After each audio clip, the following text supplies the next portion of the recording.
All right, hello, good morning, good evening, and good night. I hope you guys are doing absolutely fantastic because today I have some news to break to you guys. So, I was checking my phone earlier within the day and I noticed that YMAX was down about 3% or so, 2.8%. So, really, for the topic of this video, I was going to talk about YMAX, but then I was doing some more research. I looked at the overall market. Overall market's down about 4.5% today. So looking at SPXL, which is a 3 times bull on the S&P 500, checking that out. But then I did some more digging into some of the Yieldmax ETFs, and I found some Yieldmax ETFs that have been hit extremely hard today, which I want to go over. I want to show you how this negative 2.8% downside in YMAX is actually not that bad when you look at the overall picture of Yieldmax ETFs today. We've had Yieldmax ETFs go down about 7.5%. We have Maro. We have SMCY going down about 10%. And as I did more digging, I found more and more. MSTY, one of the ETFs that I own, down pretty big. But there's one ETF in particular, Nvidia, which I'm going to talk about in this video. I'm going to show you the downside on that. It was hit very hard today. So what we're going to do is we're going to go over all of that and my thoughts going forward. We're currently up to 7,289 subscribers, getting closer to that 10,000 subscriber marker. That's something that we're thinking about now. So please do subscribe. 432 subscribers in the past 28 days. Nonetheless, let's talk a little bit about today. So to give you my insider scoop, my portfolio is down about $1,000 today.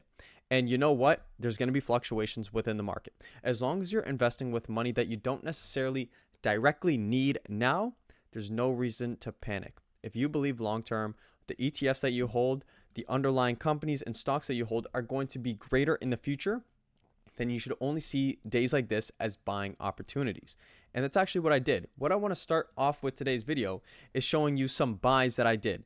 I bought some more SPXL, as you can see here. Only 2 shares. Average share price is $176. So it is a fairly high priced ETF. It's a 3 times bull on the S&P 500. This is an ETF that I'm looking to hold for the long term. I'm not sure if it's an ETF or it's a stock actually. So I got to keep that in mind. And then I also bought 12 shares of YMAX, which I'm going to show you right here. 12 shares at $16.37. Currently up a little bit on that buy. But it's nothing crazy. It's just something, whenever I see a down day like this, I'm always looking to buy because I'm holding for the long term. That's my goal. So now that I've kind of shown you that, let's talk about what's happened today. YMAX down 2.8%. And we've had other Yieldmax ETFs. When we look at YMAX, it's really not that bad because we have Maro, which is really a very volatile Yieldmax ETF, down about 7% today. And you can see even in the past month, down 13%. It's all over the place. And one thing that I did notice as I'm going through each of these Yieldmax ETFs, they're all related to a particular sector, in my opinion. We also have SMCY down 21% in the past month, down 56% in the past 6 months, down 10% today. So huge down day once again. We have MSTY. I wanted to check MSTY because I own MSTY. I'm currently down about 8% on this position, as you can see right here. Only 17 shares. Not a huge position, so I'm not necessarily worried. I can always double down on that position. But going forward, we also have CONY. CONY down about 6%. So when we look at these 4 Yieldmax ETFs, all down pretty big today, except for MSTY down 1.3%. What do they all have in common? Well, Bitcoin. So when I see all these Yieldmax ETFs, I know Maro tracks Bitcoin. I'm pretty sure they are a Bitcoin mining company. You also have SMCY, which I'm pretty sure has something to do with Bitcoin. I'm not 100% sure. They might even be a semiconductor company. I don't know just off the top of my head. MSTY obviously has some kind of ties to Bitcoin and Coinbase as well. Coinbase has ties to Bitcoin. So I checked Bitcoin's price today. It doesn't seem that bad, down 3.22%. But when I look at the overall day, when I look at today, I see Bitcoin has gone from $151,000 all the way down to a low today of $140,000 and $900. So what we're going to do in this video is I want to show you, I pretty much had it up there, but 151,000 divided by 141,000, Bitcoin went down today about 7%.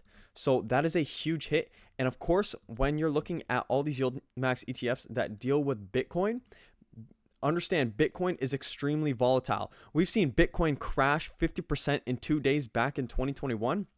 We've seen some massive swings to the downside, even within the ending periods of 2024. And so with Bitcoin at an all-time high right now, pretty much approaching all-time highs, I would be very cautious if you have a lot of money in Bitcoin, if you need that money now. If you need that money now, be very careful. No, because you don't want to be selling Bitcoin at a low. You want to be buying Bitcoin at a low. And now we're really at highs in Bitcoin. Of course, I'm not a huge crypto guy. I don't necessarily know where Bitcoin's going. There's a lot of better YouTubers on that, but be careful if you need the money that you have invested in Bitcoin, because it is very volatile, and I would expect it to continue to be very volatile. With all that being said, another one, NVDY, down about 5.6%. But the huge kicker, and the real reason that I'm also showing this video, is NVDY, down 17% today. You could see they traded from a $23 stock now to a $19 stock. NVDA down 17% today. And what's the reasoning for this? It's their new kind of model that just got released. It says here, shares of NVDA tumbled Monday after the release of sophisticated artificial intelligence model from Chinese startup prompted on reckoning on Wall Street's regarding AI spending. Okay, what the heck did we just read? Basically, they released a new AI tool, and Wall Street was kind of skeptical beyond with AI spending. And the reason for that is because, of course, Nvidia and a lot of AI companies have been trending up for so long, and a lot of companies such as Microsoft, Google, and Amazon have been using AI in order to propel their businesses. And they are wondering if all that spending is necessary and if it would continue. Personally, I'm not sure. I'm not huge into AI, but what I do know is a lot of companies have been using AI in order to boost their profitability, but now people are wondering, is it really working? Is all that investment paying off? And just even today alone, Nvidia's stock price lost about $5 billion off their market cap. That is a huge downside, obviously down 20%. That is a risk that you take in owning individual Yieldmax ETFs. And of course, when we look at this, Nvidia down 16.97%, NVDY taking that full length of the downside. And if Nvidia was to recover 20% tomorrow, NVDY is not likely to take all of that upside. So that is a risk that you take when you invest in Yieldmax ETFs. That's why I mentioned today this negative 2.8% within YMAX doesn't seem so bad when you look at the results of today, with a lot of Yieldmax ETFs down potentially around 10%. So it's something to keep in mind when you do invest for the long term. Understand what you invest in. Understand that they will take all of the downside but are limited to the upside. Of course, you want to buy when there's good opportunities. And if you think that it's going to be, like, I think YMAX will be higher than 1642 in the future. And that's why I reinvested my shares today. But what I am doing at the same time is buying SPXL as a capital play, because I do think that long term the market is going to trend up. I don't necessarily know when, but I do think it will trend up. Now is a very volatile time, so definitely have some cash at hand, because who knows where the market's going to go, and make sure your own situation is stable. That's my opinion to you guys. But of course, not financial. This is not financial advice. This is only for entertainment purposes and me showing you my thoughts on YouTube. If you guys did enjoy, we're up to 7,289 subscribers. More videos to come like this. I'll keep you posted with any big updates within YMAX and other Yieldmax ETFs. Please do take care, and I hope to see you guys in the next video.